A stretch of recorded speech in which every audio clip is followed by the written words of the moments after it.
Nós vamos falar sobre o funcionamento da geladeira, os componentes da geladeira e cada processo que envolve o funcionamento da geladeira. Os integrantes do grupo são Maria Augusta, Maila, Vitória, Leonardo. Desde os primórdios, há evidências de que as pessoas descobriram que a simples refrigeração dos alimentos os conservavam por mais tempo. Foi assim que surgiram os refrigeradores. O refrigerador é composto por 5 elementos primordiais: o fluido refrigerante, o compressor, o condensador, o tubo capilar, o evaporador e o congelador.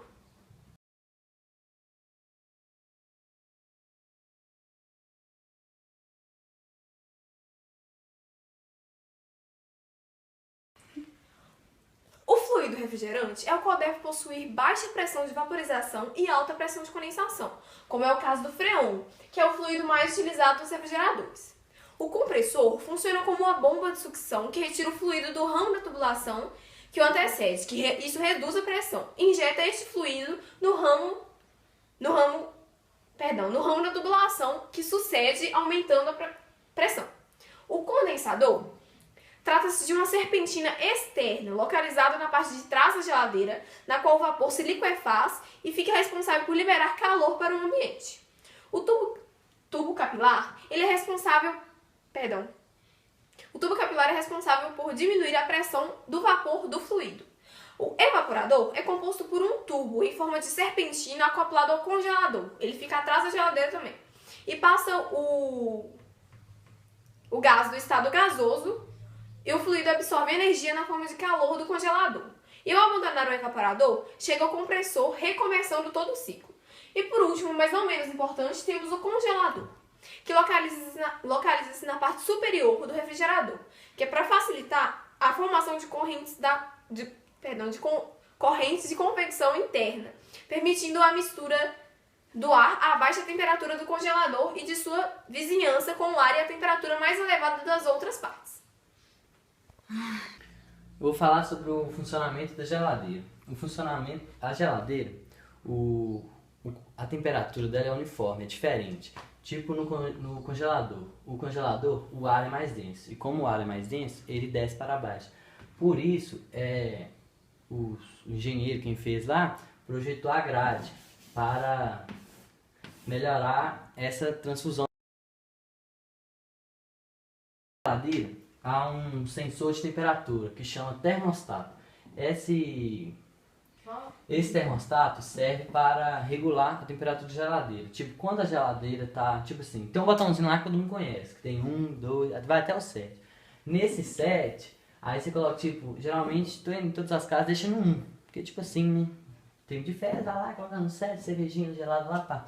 Aí esse termostato serve para, tipo assim, quando o calor mais denso já desceu, já subiu e a temperatura está se igualando, esse termostato serve para desligar os circuitos, porque a geladeira opera em ciclos, que Maila já explicou, isso serve.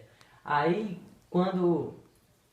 a geladeira, ela perde calor para o ambiente, todo mundo negócio, aí ela perde calor para o ambiente. E esse termostato serve quando a geladeira já perdeu muito calor para o meio ambiente, ele serve para religar o congelador e começar o ciclo novamente. Processos termodinâmicos. O funcionamento dos populares geladeiros baseia-se em um processo de transferência de calor de uma fonte fria para uma fonte quente.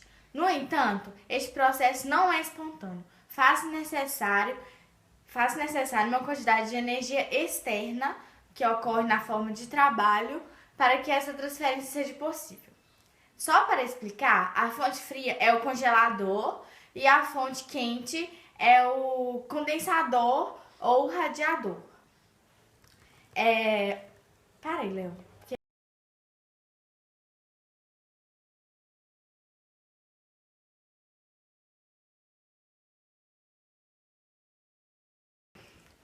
O gráfico que foi mostrado anteriormente representa o ciclo envolvido por meio de um diagrama de PVC. E ele é dividido em 5 processos. Trata-se da idealização dos ciclos, que não são previstas, por exemplo, possíveis perdas de energia. A compressão adiabática. A compressão adiabática funciona assim. Ao aumentar a pressão do fluido, o compressor faz o volume diminuir.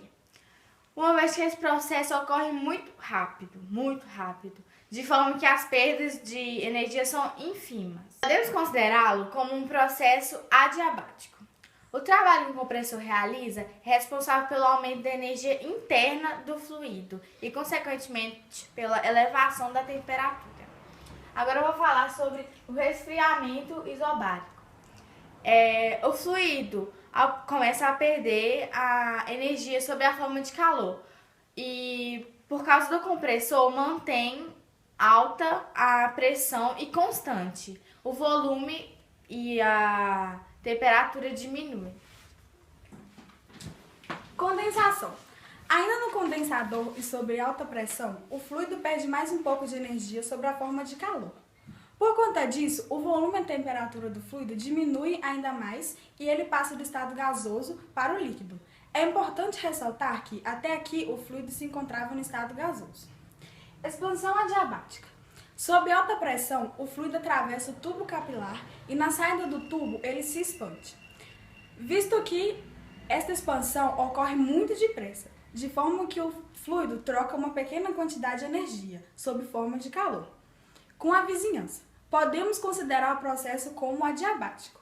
Entretanto, a pressão e a temperatura do fluido diminuem e parte dele se evapora. Assim, na saída do tubo, o fluido se apresenta como gotículas de líquido suspensas em vapor a baixa pressão. Uma observação. A baixa pressão do tubo capilar é um efeito do funcionamento do compressor, o qual retira o fluido no estado gasoso dessa parte do circuito para comprimi-lo no condensador. Vaporização isobárica. No evaporador, sob pressão baixa e constante, as gotículas restantes são vaporizadas, absorvendo energia na forma de calor do congelador. Ao sair do evaporador, o fluido está totalmente no estado gasoso e a pressão baixa, encaminhando-se para o compressor, repetindo o ciclo. Esse foi o nosso trabalho, espero que tenham gostado. E entendido.